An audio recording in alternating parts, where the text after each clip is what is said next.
यह कहानी है कुंदन की, जो एक छोटे से गांव में रहता था।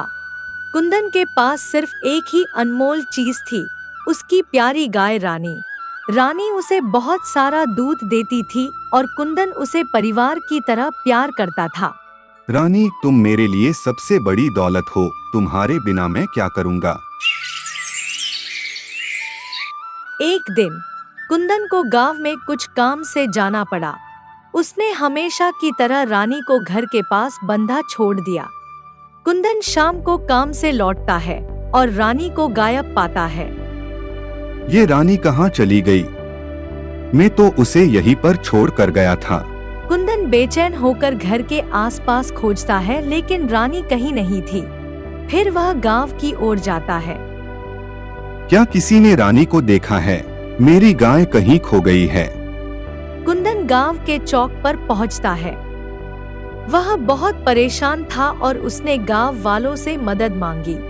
भाइयों, मेरी गाय रानी कहीं खो गई है। मैंने हर जगह उसकी तलाश की, लेकिन वह नहीं मिली। क्या आप मेरी मदद कर सकते हैं? तभी गांव का मुखिया बोला, चिंता मत करो कुंदन, हम तुम्हारी मदद करेंगे। चलो पूरे गांव और आसपास के इलाकों में तुम्हारी गाय की खोज करते हैं। मुखिया और कुंदन गांव, खेतों और आसपास के इलाकों में रानी को खोजने लगे। वे हर जगह तलाशते हैं, लेकिन रानी का कोई सुराग नहीं मिलता। मुखिया बोलता है, कुंदन, लगता है कि रानी कहीं दूर चली गई है। अब हमें लौट जाना चाहिए। हम कल फिर से कोशिश करेंगे। शायद आप सही कह रहे हैं। बस मैं उम्मीद करता हूँ कि रानी सुरक्षित हो। इसी बीच रानी घने जंगल में पहुंच गई थी। यह शांत गाय अब जंगल के खतरों से घिरी हुई थी। वह बहुत डरी हुई थी। एक दिन रानी की मुलाकात एक शरारती लेकिन दोस्ताना बंदर चंदू से होती है। चंदू बोलता है, अरे गाय, तुम्हारा नाम क्या है और तुम इस खतरनाक जंगल में क्या कर रही हो? मेरा नाम रानी है। मैं घास चरते चरते रास्ता भटक गई और अब मुझे अपने घर का रास्ता नहीं मिल रहा।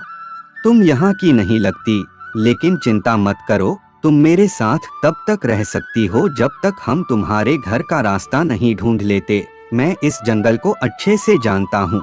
धन्यवाद प्यारे बंदर। रानी चंदू के साथ खुद को सुरक्षित महसूस कर रही थी और उसने उसके साथ रहने का निर्णय लिया, जब तक कि उसे घर वापस जाने का रास्ता नहीं मिल जाता। ऐसे ही कई दिन बीत जाते हैं, लेकिन उसको रास्ता याद नहीं आता।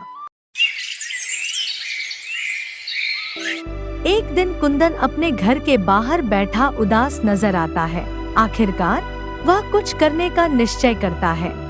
अब कई दिन हो गए हैं, मैं यूं हाथ पर हाथ धरकर नहीं बैठ सकता। मुझे रानी को ढूंढना ही होगा, चाहे मुझे घने जंगल में जाना पड़े। कुंदन जल्दी से गांव के मुखिया के घर पहुंचता है। मुखिया जी, मुझे लगता है हमें अब जंगल में रानी की तलाश करनी चाहिए। वह कहीं पास ही होगी। कुंदन, हमने पहले भी कोशिश की थी, लेकिन अगर तुम कह रहे हो तो हम एक बार और प्रयास करेंगे, लेकिन जंगल में बहुत सावधानी से चलना होगा।